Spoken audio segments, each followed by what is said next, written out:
napanatili nito ang kanyang lakas at ngayon nga po may maximum sustained winds na 65 kilometers per hour near the center o malapit sa gitna ng bagyo, samantalang ang kanyang gustiness ay umaabot pa rin po sa 80 kilometers per hour. At sa ngayon, base sa ating latest data, huling nakita ang kanyang sentro sa layong 430 kilometers silangan ng Maasin City, Southern Leyte.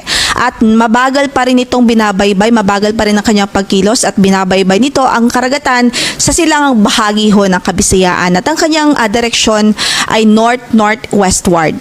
Based na rin po sa latest na track na ipinalabas po natin ngayong 5 a.m. bulletin. So makikita nga po natin na sa susunod na 2 hanggang sa 3 araw ay pahilagang kanluran ng kanyang track o pagkilos. So papalapit po ito sa landmass. We're still expecting na ito po ay lalapit sa landmass.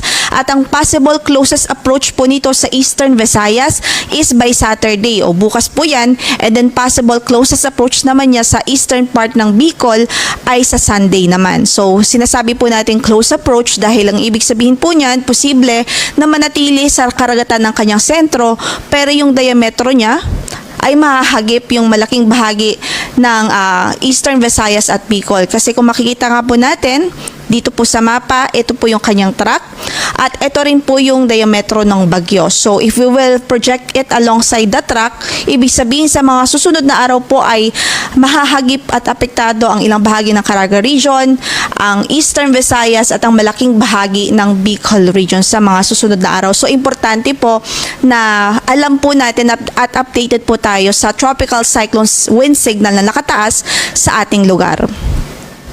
So, it's also important to note na posible pa rin ho yung landfall scenario, lalong-lalo na po kung pumihit pakanluran o westward shift yung itong track po ng bagyo. So, mas maganda po maging updated or mag-monitor sa magiging updates ng Pag-asa.